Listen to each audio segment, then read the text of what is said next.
everyone, welcome back. I'm your host, Jim Chapman, and I am bringing you an Exposed original series episode. And I'm going to be going back to my roots a little bit with this one. And I'm going to tell you the story of the rich and famous and focus on film star Shia LaBeouf. Now, there's a reason that I decided to do this episode, and that is a very recent event over Mardi Gras in New Orleans where Shia was involved in several bar fights. He was arrested, more on that later, but it definitely got me digging more into this guy. Now, I did know that Shia LaBeouf had a history, if you will, of this type of thing, but until I really dove into his post, I didn't realize how bad it really was. Shia, the star of the Transformers series, Indiana Jones and the Crystal Skull, Disturbia, Holes, and many others, has fallen completely off the rails, in my opinion. So we're going to get into his story today, and I'm going to give you a history on Shia LaBeouf that you may not actually be familiar with. And for Shia, this started out in 1986 when he was born in Los Angeles, California. Now, he was the first and only child of his parents, Shayna and Jeffrey LaBeouf, and he was named after his paternal grandfather. And I really like the name Shia, and it's interesting that Shia means gift of God in Hebrew. Now, his mother was a ballet dancer, she was an artist, she was a performer, and his dad was a Vietnam vet, was a Rolling Stone, really. He was all over the place. He did whatever he had to do to earn money. He was a rodeo clown. He was a hot dog vendor, a circus performer, karate instructor, drug dealer. His parents really embraced what you would term the hippie lifestyle. So Shia, in those early years, he grew up in what is known as the Echo Park area of Los Angeles. This is a working class, diverse area of LA where people pretty much lived paycheck to paycheck. And the LaBeoufs, they were no different. By the time Shia was 3 years old, he would already realize things at his house were pretty chaotic. His dad allegedly suffered from PTSD from Vietnam, and he was often absent from that household.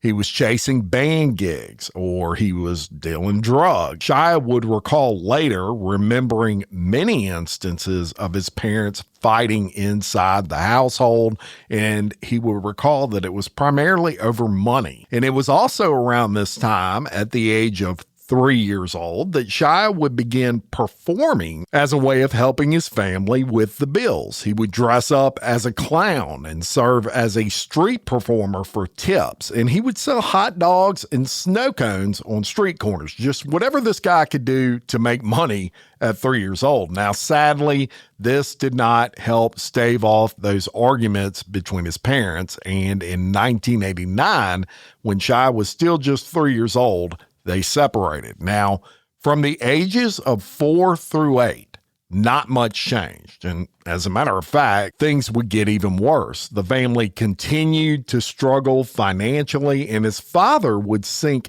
deeper into a heroin and alcohol addiction. Now, his father would be in and out of rehab. He would even bring Shia to his AA meetings at a very young age. And Shia would later describe his father as, quote, tough as nails, but would also describe him as very abusive during this point in his life, both mentally, physically, and also emotionally. He even had a situation during this point where his father had a flashback from Vietnam, allegedly, and pointed a loaded shotgun at Shia, threatening to kill him. Now, he would continue to street perform during this time, and he would provide like a focus on his comedic aspect of his personality, and his talent would really start to take shape.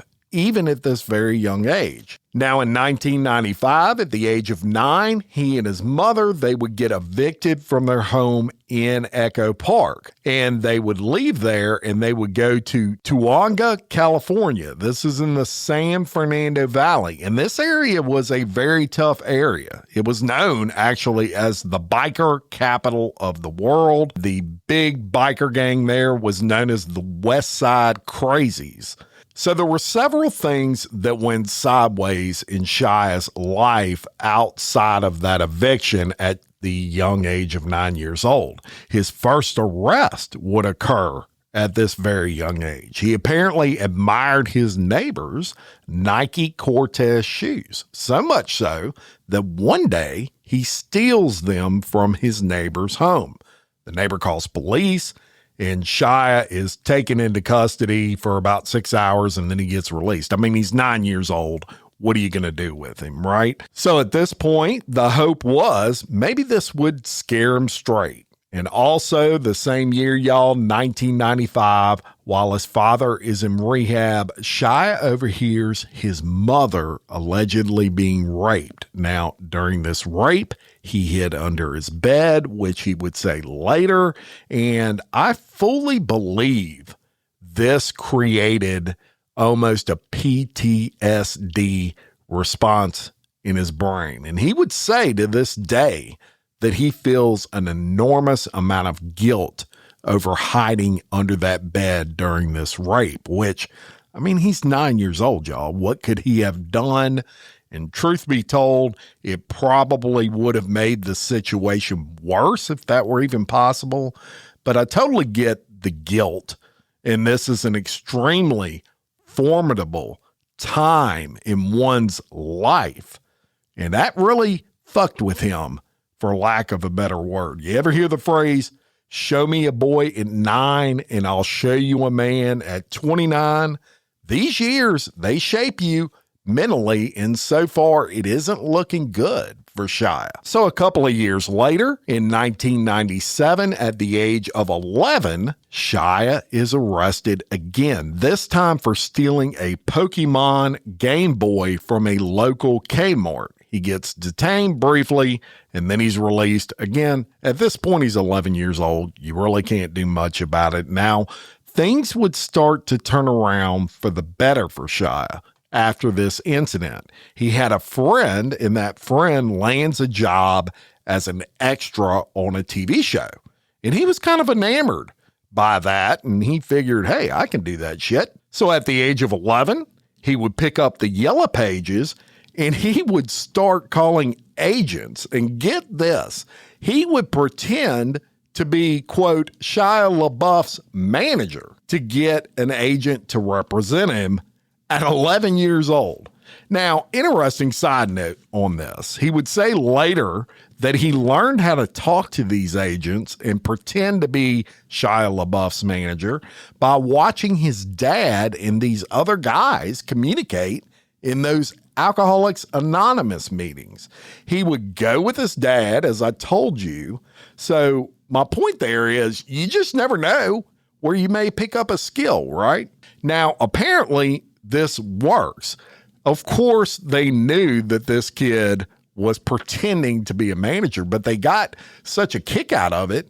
They're like, yeah, come on in. Have Shia come in for an interview. So at the age of 12, he actually lands his first acting gig, and he makes his film debut in a very low-budget holiday film. It was called The Christmas Path. In addition to that role, that same year, he also has small parts in several NBC shows and Disney TV movies. So things are looking up for Shia. He's working for some really big production companies, and by 13 years old, the roles don't slow down. They keep coming. He had roles in The X-Files, Suddenly Susan, both very popular network shows back in 1999. Now, all of these roles, they are bit parts. But he was honing his skills. He was earning his stripes in the acting field, and this is something he would take great pride in later on in life. So by late 1999, Shia's skills and persistence, they really pay off. When at the age of 13, he lands the starring role in a Disney Channel pilot of a new show called Even Stevens. Beans, how did you get in here? Beans is like that policeman in Terminator 2, you know who I'm talking about? I swear, he goes liquid. He can fit through cracks in windows, under doors, through little keyholes. I'm hungry. Let's get a sandwich. And that show would absolutely catapult him into stardom. The show would provide a very steady income for the entire LaBeouf family, right? Shia was actually making $32,000 a month. This 13-year-old, who just a few years prior had got evicted from his mother's apartment with his mother, obviously, was now making nearly $400,000 a year guaranteed, as long as he's a part of that show. So during the ages of 14 and 17, this is from 2000 to 2003, these were really breakout years for Shia. Even Stevens runs for 3 seasons, that's 65 episodes, and he would win numerous acting awards, including an Emmy Award. And the Emmy goes to... Gotta love the Disney Channel, Shia LaBeouf. Oh my God. 16 got an Emmy. What the hell? Wow. I don't know. Oh my God. I don't know what to think. I don't know how to breathe. I don't know. Oh my God. This is absolutely crazy. Involved with Even Stevens. I'm so happy. I haven't gotten the wrap up yet. I'm just kind of stalling. Oh my God, this is crazy. There's the wrap it up. Thank you. And even teen love would blossom because the girls, they would start to take notice. And in 2002, at the age of 16, he even goes out on a date with another Disney Channel actress rising to stardom, and you may have heard of her, Hilary Duff. Now, as the story goes, Hilary, who was 14 years old at the time, was the star of Lizzie McGuire, and the 16-year-old Shia, he goes out on a single date to a sushi restaurant, and although it was a nice date, both would describe later that there was just no chemistry there between the two. So it was just a one-time thing, but he is getting a lot of attention during this time, and he dated several fellow actresses, and even Kylie Williams, who was a singer for the teen girl group 3LW, big group during that time, the Cheetah Girls, another big group. She sang for both. He started dating her, and she was also big time back in those days. So he's a teenager. He's rich, and this is tougher to deal with than you may think when you come from nothing. And those issues would start to surface in the near future. So by 2004, at 18 years old, Shia transitions to big budget movie roles. In 2005, at 19, he stars in a golf movie. This is called The Greatest Game Ever Played, and he played the role of a golf caddy, and it is on the set of this movie that he meets the daughter of a movie producer, and her name was China Bresner. She was also 18, and they would date for 3 years until 2007. Now, unlike subsequent relationships, this relationship seemed very stable. Later, Shia would say the only reason they really ever quit dating wasn't love related, it was his career demands. But these 3 years were not without drama completely. In 2005, just a year into that relationship, Shia is arrested for the first time as an adult when, according to reports, he threatens his neighbor with a kitchen knife over a dispute over a parking spot in Los Angeles. Now, the neighbor pulls a gun in response, allegedly. Police get called, and although Shia claims self-defense, he was arrested for assault with a deadly weapon. He stays in jail for like 24 hours, and then the charges mysteriously get dropped. He was 19 years old at this time. So professionally, Shia's star continues to rise, and I mean fast, like a rocket ship. And by 2007, at 21 years old, he finally does it when he lands the starring role in a movie called Disturbia. He also lands a starring role in a movie you may have heard of called Transformers. Both of these in 2007, and these two films alone gross over $709 million at the box office. And at this point in time, Shia LaBeouf becomes one of the biggest movie stars on planet Earth. It's also in 2007 that when seemingly everything is going right in his personal life, that his private life seemed to be falling apart. On November 4th of 2007, at the age of 21, yet another arrest when, while in Chicago, Illinois, Shia gets arrested for misdemeanor trespassing after refusing to leave a Walgreens when asked by security. Reportedly, he was shit-faced drunk, and he spends 2 days in jail over the incident. Now, those charges were later dropped when he completes community service. Also in this year, he is rumored to have dated Rihanna. Now, the story goes they were set up through a mutual friend. They went on a single date in Beverly Hills, but again, they didn't have any chemistry. But interesting fact on Rihanna, y'all, I didn't realize that Rihanna is one of the richest females in the world. Do y'all know her net worth today is over $1.4 billion with a B dollars?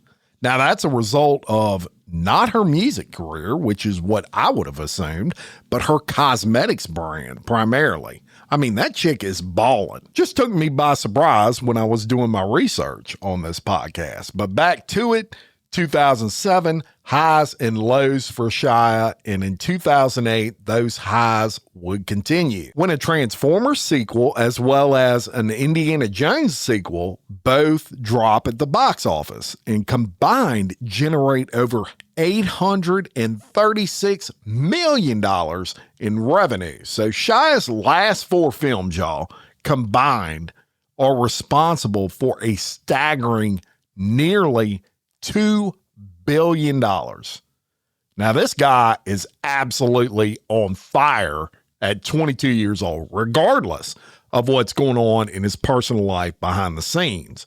It also comes out that he was involved romantically with his co-star in the Transformers series, allegedly, Megan Fox. So professionally, never better for Shia. But the lows keep coming for him as well in 2008. So on July 27th of 2008 at 3 o'clock a.m., Shia's Ford pickup collides with another vehicle while he was attempting to make a left turn, and the impact caused Shia's truck to roll over. Police arrive at the scene. He's reportedly exhibiting a lot of signs of being intoxicated. However, he does refuse a blood alcohol test, and he is pretty injured. He had some head injuries, some knee injuries, and his hand was actually so severely injured that he had to have surgery. He also had a female passenger who fortunately just had minor injuries, and as I said, he refused to take the blood alcohol test, so subsequently he automatically loses his license for a year. But you can see the warning signs here, right? It seems like the more successful he gets, the more he kind of falls off the rails behind the scenes. This is the point, y'all, the point in Shia's history where everything seems to start going downhill.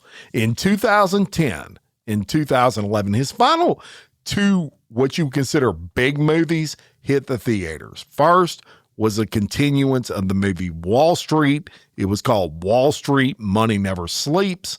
And it's a moderate success. It grosses about $135 million, but the budget on that film was only $70 million. So it made some money, almost doubled its money there. But then Transformers Dark of the Moon premieres. And this becomes the second highest grossing film of 2011. Get ready for this box office total. $1.2 billion with a B dollars. Those were the highs of those years for Shia. Now on the lows, he gets in a bar fight at a bar in Sherman Oaks, California. He gets handcuffed in that incident, but not arrested. And then in October of 2011, another bar fight, this time in Canada while filming a movie. And this is also the year he meets a stylist on the set of a movie called Nymphomaniacs, of all names. And that person's name is Mia Goth. And she would play a major aspect in his life ever since, and we'll get into more of that in a bit. So heading into 2013, Shia wants to test himself on Broadway. He wanted to do some live acting, and he lands a part opposite of Alec Baldwin. Now, he had been preparing for this role for 2 years. Alec Baldwin's role was initially going to be played by Al Pacino, which for the past 2 years, Shia had been preparing and reading with Al Pacino. However, some scheduling conflicts on Pacino's side forces him to decommit from that role. And Baldwin stepped in really short notice, like 2 weeks before this Broadway show was going to go live. And Shia, he was intense in this role, like he was for all of his roles. And side note quickly, Shia took this acting shit serious. So serious that in fact, one character he was playing, he felt like the dude should be missing a tooth, so he pulled his own freaking tooth out. That's how serious he took his craft. Now, Baldwin, he was a seasoned actor, and reportedly at the time, he found Shia just way too intense. They just didn't G-haul very well. So much so that, well, I'm going to let Shia tell you the story. Listen to this clip from the David Letterman show. And you got fired? What did you get fired from? What did you get fired? I was doing a play out here I got fired from. Is this the thing with Alec Baldwin? That's the thing with Alec Baldwin, yeah. Who's a buddy of yours, so this is good to be here on April Fool's with you. Yeah. No, I'll tell you something. Alec Baldwin has been such a good friend, not just to me, but to the show, and he going way back like 30 And he's a years good ago. dude. He's a good dude, and the show is terrific. And I he's got nothing bad to a say. tremendous actor. And Yes. one of those guys, when you go to see him, oh, my God, on the screen, you're just so happy he's there. Now, what did you do to him? Nothing. Yeah? Well, I think what you got, I'm pretty passionate and impulsive. And he's a very passionate individual as well. And Right. I think, that impulsiveness and that passion makes for, some fireworks. Now, this was a stage play. It's a stage play. It is a stage play, a great stage play. What is it called? It's called Orphans. Orphans. Yeah. Now, had you Orpheus? Orphans. Orphans. Orphans. Had you done a Broadway production before? Never in my life, no. So now tell us how you felt going into this. Felt pretty strong going in, actually. Yeah. Looking forward to it? Looking forward to the show? Yeah. Yeah, I liked it a lot, yeah. I read something that Tom Hanks said, who's also opening tonight in a Broadway play. Mm-hmm. He said television is for writers, film is for directors, stage is for actors. Do you feel that way? Yeah. Yeah. So why did you get fired? I think because me and Alec had tension as men. Not as artists, but as men. I think in a room that became a hard thing to deal with, and when you got tension as men, that's tough till July, I think. It's cool for increments, but I think to do that for a long period of time would have been tough. Had you known Alec before? I met Alec briefly, before we started. Right. And how would you describe your relationship with him now? I hope it's pretty good. I mean, he's a great actor, and I wish him the best of luck. Now, can I suggest a couple of scenarios? Sure. Alec went to the producers and said, "I can't take it another day. Fire him." I think that might have been what happened. Really? Yeah. No, I just made that up. How could that be what happened? I think that's It's like this with a torn. No, creative differences. I think that's what you got to say as sort of a business savvy answer for what actually happened. Now there was a time there was a guy, Jeremy Piven, who was doing. This wasn't that. This is not that. Jeremy Piven said he came down with mercury poisoning from eating too much. Right. now. No, this wasn't that. I would have died to do this show with mercury poisoning. Yeah. Yeah.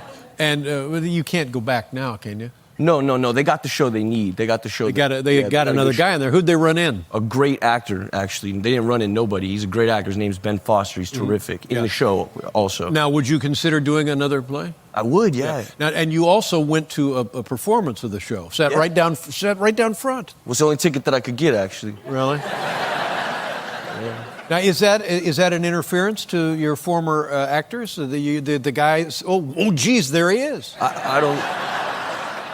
I hope not. That wasn't my intention, honestly. Yeah. I've been part of the play for 3 years, and I showed up as a fan, really. Yeah. Now, if I were to arrange a reunion with you and Alec Baldwin, would you be up for that, or is this gone? Is this scorched earth? Well, I mean, I think that'd be a tough one to pull off, man. Really? I mean, I'm all for it, but... Were punches thrown? No punches thrown, no.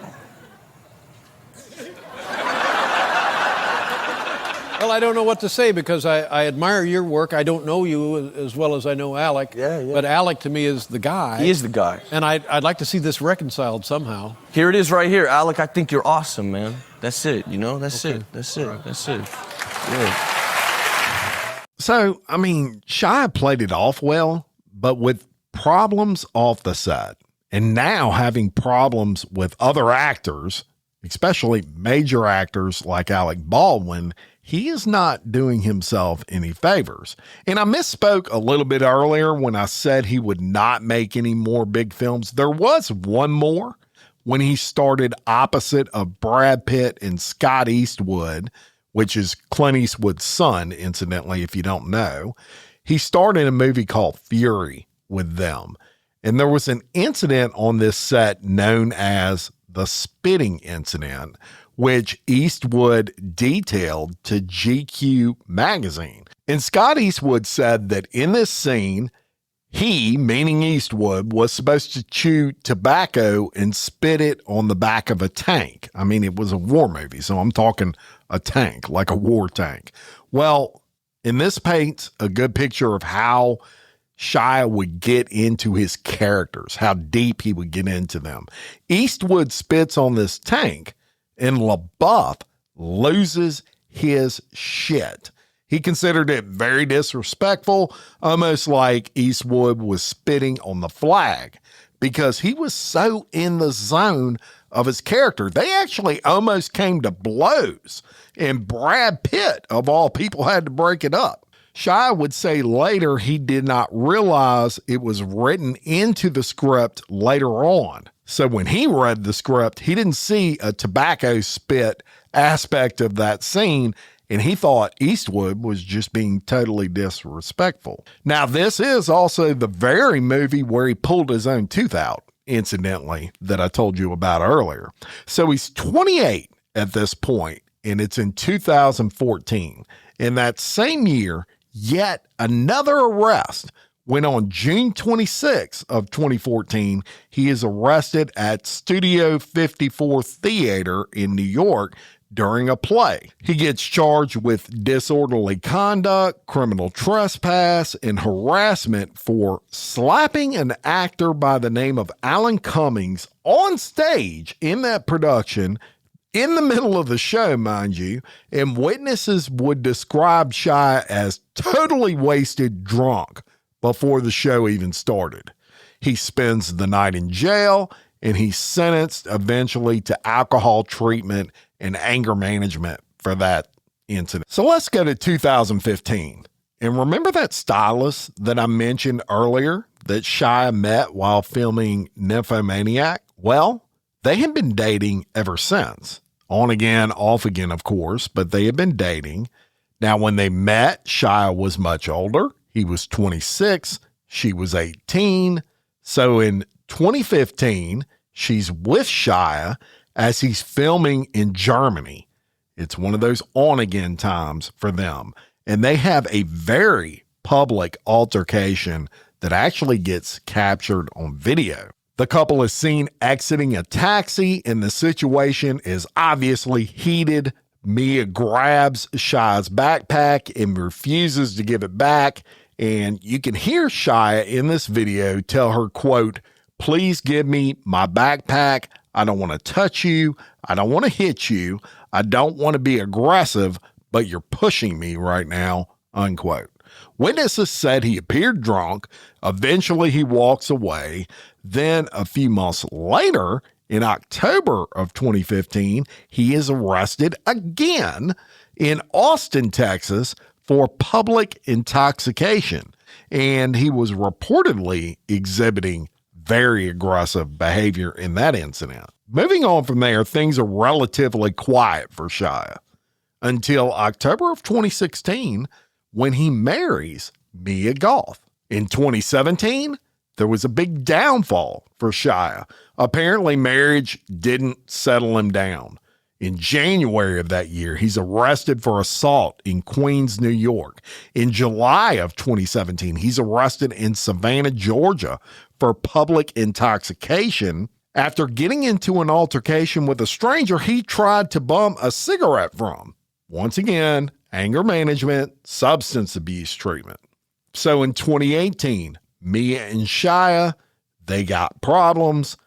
They filed for divorce that was reported as amicable, and he starts dating his co-star on the film Honey Boy, and her name was Talia Barnett, and she's also known as FKA Twigs, or just Twigs. And they date for approximately 9 months, which Twigs would describe later as an intense honeymoon period followed by escalating controlling behavior. They officially split in May of 2019, and in 2020, he actually reconciles with Mia, the person he, in 2018, filed for divorce from.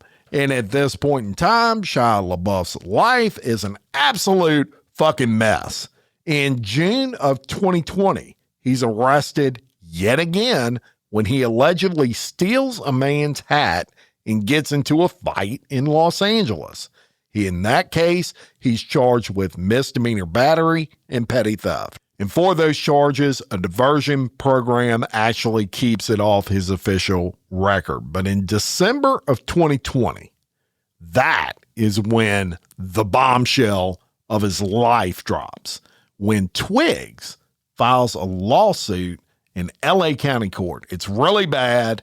It alleges sexual battery, assault, emotional distress, gross neglect, and y'all know how I roll. I have that lawsuit in front of me, so I'm going to review it for you now. And I'm going to start with the facts of the case in this lawsuit, which reads, Talia first met LaBeouf while filming the motion picture Honey Boy in early summer of 2018, a film in which both had lead roles. When shooting on the picture, wrapped later that year, the two began a romantic relationship. Talia was in a vulnerable and sensitive state at the time. She had recently ended a 4-year engagement and was recovering from having painful tumors removed from her uterus. Within a week or two of dating, LaBeouf dramatically professed his love for her. During the first few months of their relationship, LaBeouf restrained himself to over-the-top displays of affection, eventually winning Talia's trust. Once LaBeouf had gained her trust and confidence, her living nightmare began. Starting in or around October of 2018, LaBeouf convinced her to go live with him in his LA home. Once she moved in, LaBeouf regularly exhibited frequent rage and bouts of jealousy toward her. On a continual basis, he aggressively accused her of dwelling on her former fiancé, a well-known actor named Robert Pattinson. Of course, that is, everybody all knows, the star of Twilight. He also accused her of rushing him into a relationship. LaBeouf would escalate the most inconsequential disagreements, for example, over a matter of taste in art, to apocalyptic levels, often forcing her to stay up all night while he verbally berated her for hours on end about her supposed lack of taste. LaBeouf would take something as innocent as her kissing another man on the cheek in a music video or being polite to a waiter as nothing less than betrayal and an assault on his manhood and an existential threat to their relationship. LaBeouf would literally count the kisses she would give him on a given day and berate her if she fell short of a target number. He would verbally assault her if he placed his hand in her lap and she failed to reciprocate or place her hand on top of his. He would end their relationship on the slightest grievance and then almost immediately resurface, desperate to resume it. LaBeouf suffered recurring periods of delusion wherein he armed himself with firearms and on the belief that gang members were going to break down the door at any minute, going so far as to sleep with guns. She would be trapped in their shared bed for hours at a time without the ability to even get up to go to the bathroom for fear she would be shot by LaBeouf should he wake up suddenly upon her return. LaBeouf's relentless mental and verbal assault and mistreatment of her eventually turned into physical violence. LaBeouf committed physical attacks against her on multiple occasions, each resulting in personal injuries, not the least of which was LaBeouf knowing transmission of serious disease which had forever altered the course of her life. When she was living with LaBeouf in his LA home, she remained in constant fear due to the threatening presence of loaded firearms. Beginning in November of 2018, LaBeouf insisted on keeping his front door unlocked and sleeping with a loaded rifle at their bedside. Shia demanded she join him while he watched documentaries about murdered women before bed and refused to allow her to sleep with any clothes on. In these moments, she would often text friends in the middle of the night to devise a plan to escape his home. When Shia was filming the movie The Tax Collector, in which he played a gangster, he took on the role in real life. During one incident, while she was driving with him, he pulled a pistol from a compartment in his car and boasted to her that it was illegal to possess in California. On another occasion, he attempted to scare her by warning her that he pulled out one of his firearms on set and threatened others with it, bragging to her that he enjoyed getting their attention. Shia made a horrific boast to her that in order to get into character for his role, he would drive around neighborhoods in LA and shoot stray dogs. He claimed killing these dogs because he wanted to know what it felt like to take a life so he could get into the mindset of the killer, like his role in a movie. He knew that Talia is a great lover of dogs and very close to her own dog, and his admission to animal cruelty disturbed and terrified her. To celebrate Valentine's Day in February of 2019, he drove her to a hotel spa for a romantic evening. However, instead of a night of romance, she was subjected to a torrent of physical abuse from him. After she had gone to bed, she awoke to him towering over her and violently squeezing her body and arms against her will. Shia then grasped his hands around her neck and began strangling her while whispering, quote, "If you don't stop, you are going to lose me." She was so terrified she could not move and lay there frozen while he continued to harm her. The following morning, outside of their hotel, he threw her to the ground, and as they drove back to his house, he drove manically, removing his seatbelt and threatening to crash the car unless she professed her love for him. She was horrified by his actions and feared for her life. LaBeouf eventually stopped at a gas station, and she desperately attempted to escape from him. However, after she tried to remove herself and grab her belongings, he violently attacked her.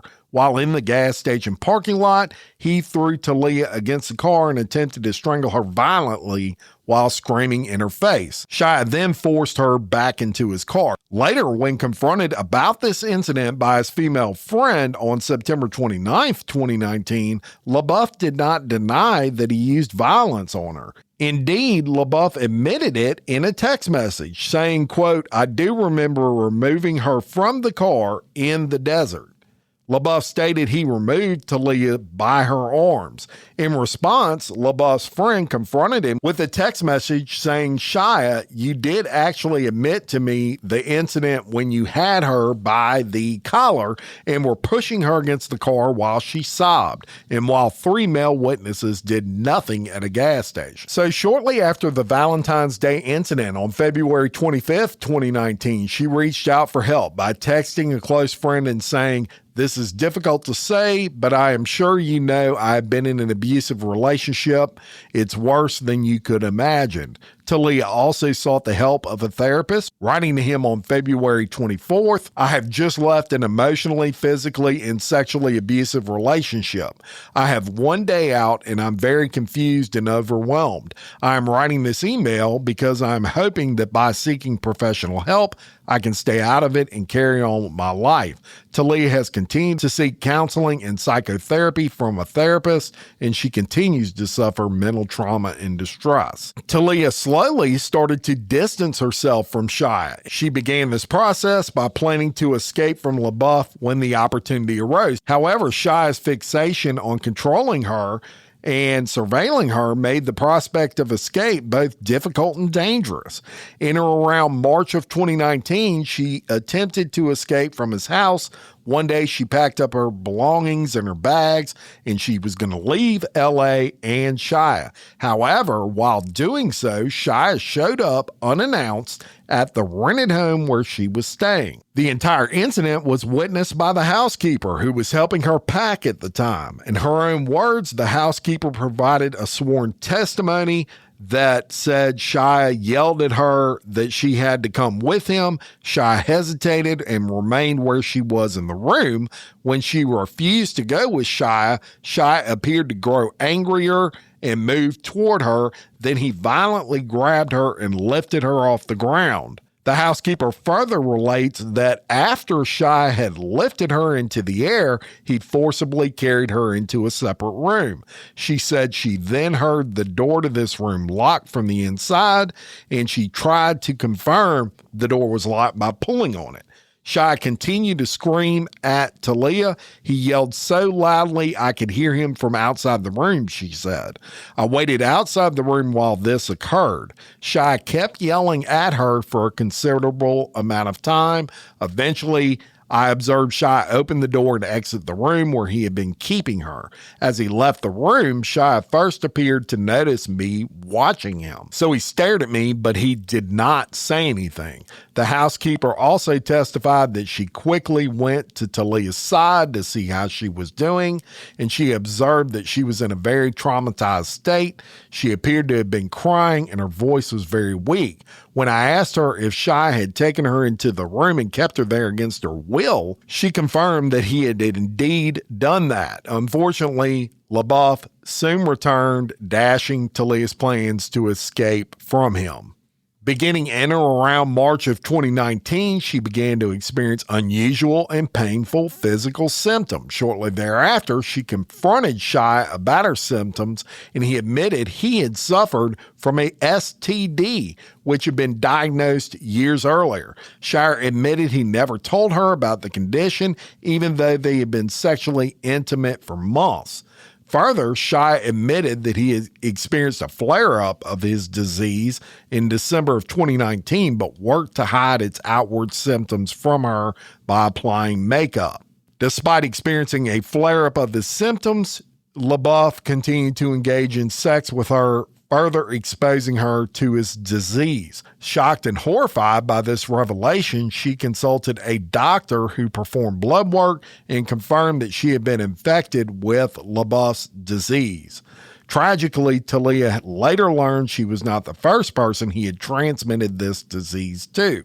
Talia learned that at least one other woman that LaBeouf had been in a relationship with had contracted the disease from him, and that he had engaged in similar attempts to hide his condition from that person while engaging in sex. Talia engaged in multiple therapy sessions with LaBeouf in an attempt to salvage their relationship. However, his unpredictable and violent behavior did not change.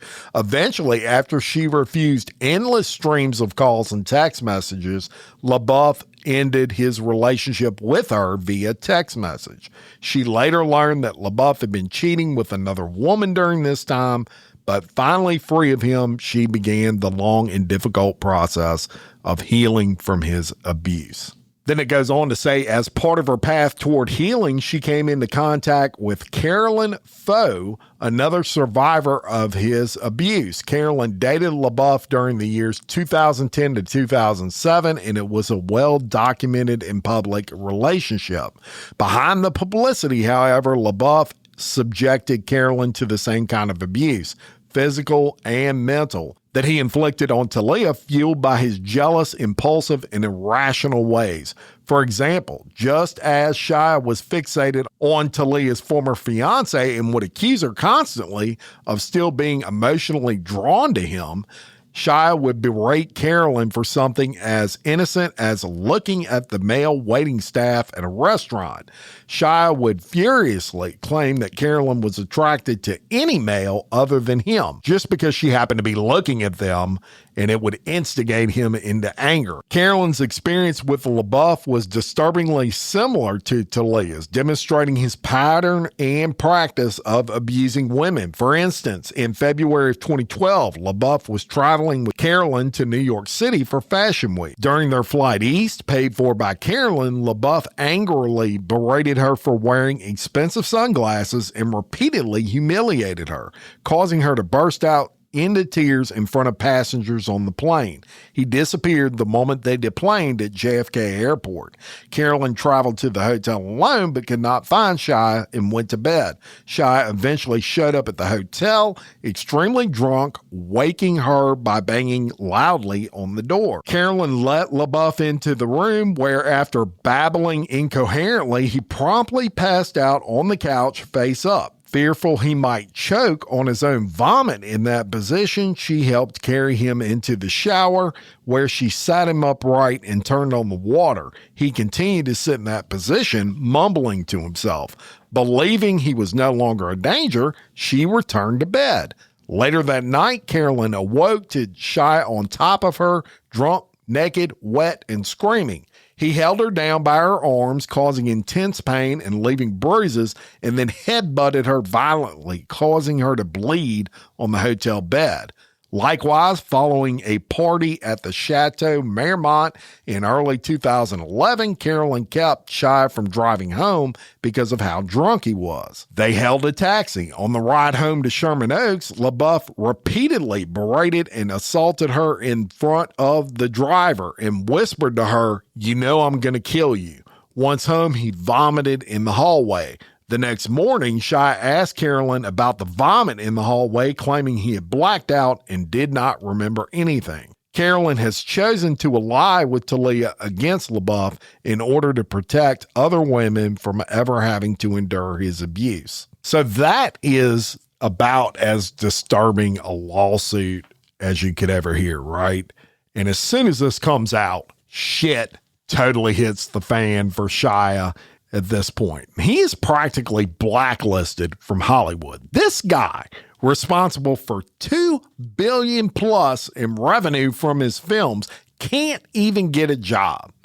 Now, personally, remember, he had reconciled with Mia, and in 2022, they actually welcomed a baby. And, you know, after this lawsuit, the birth of a baby, maybe you're thinking Shia's finally hit rock bottom and he's getting his life right. And it seemed like maybe so, for a few years anyway. But then in late 2025, however, he splits with Mia again. So Shia needs a change of venue, maybe a place where he can blend in a little bit. And that place becomes the Big Easy, New Orleans, about an hour from where I'm recording right now. And that brings me to just a few weeks from this recording. Mardi Gras 2026 is February 17th. It's about 1 o'clock a.m. when Shia, outside of what is known as our bar in New Orleans, this is a very popular spot for locals. He's 39 years old at this point, drunk as fuck, which, I mean, it's Mardi Gras. Everyone is drunk AF.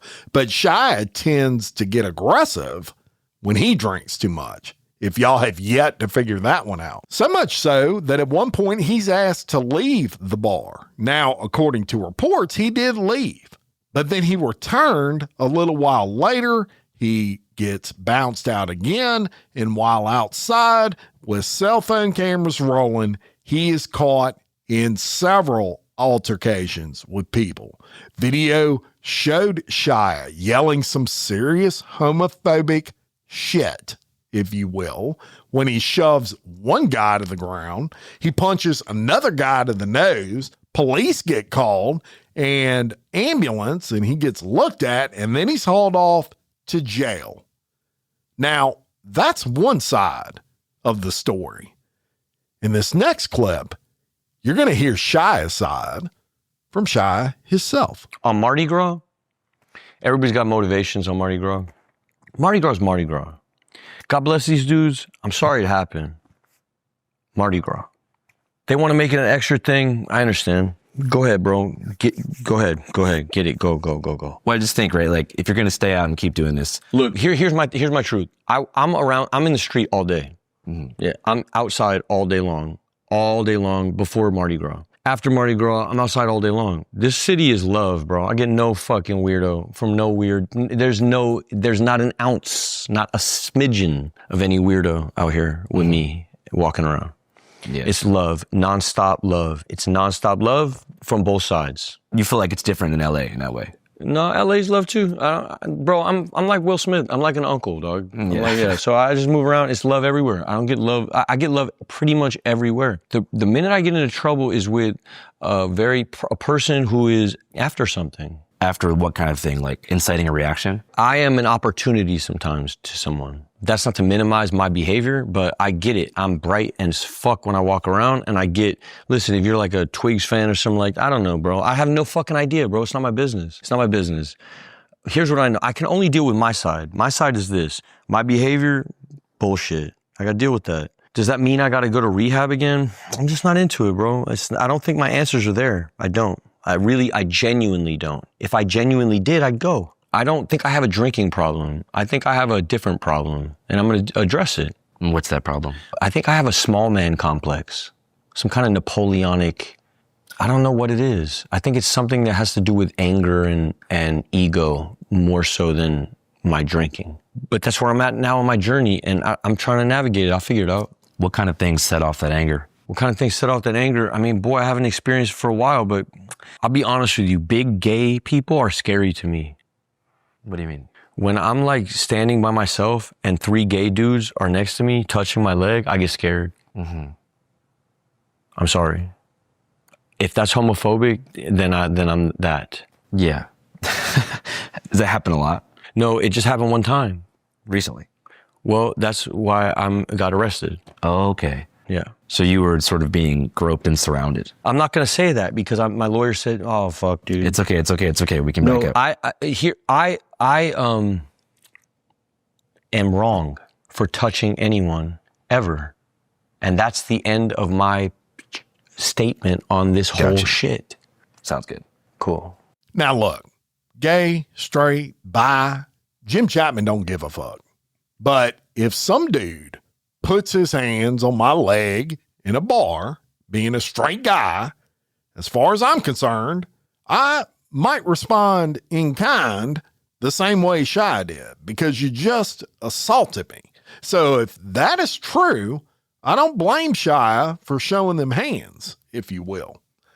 Now look, one thing I can say is that Shia is definitely about it now. He's not no punk. He is down to fight you 100%. But the difference between me and Shia is that I ain't Shia LaBeouf. You can't be doing that shit when you're Shia LaBeouf. Now, he could be lying. It could be all bullshit, and he's using that as an excuse for why he made the slurs and for why he threw hands at people to begin with. And the problem here for Shia is there's proof of what he did. That's all on video. It's all on camera, including the volume version of it. But there is absolutely no proof of his side of things. There's no video of people putting their hands on another man, putting his hands on his leg. Not saying it didn't happen. I'm just saying there's no proof of it. There's proof of the shit Shia did. So as I said, he gets arrested, he bails out, and what do you think he does? Well, he goes right back to freaking Mardi Gras, y'all. He not only goes back to Mardi Gras, he kind of flaunts it. He takes the booking paperwork that he had, and people taking pictures with him. He's holding the booking paperwork in his mouth. He's almost making a joke out of it. Now, that's a problem. That, and Shia LaBeouf, if you're listening to this, because you're only about 45 minutes from me, that's a problem, brother. You're 39 fucking years old. That's acting like a 15-year-old. You need to grow up on that shit. You should have went home after that, Mardi Gras or no Mardi Gras. You need to get some handlers around you, some people you trust that can tell you when you're doing dumb shit.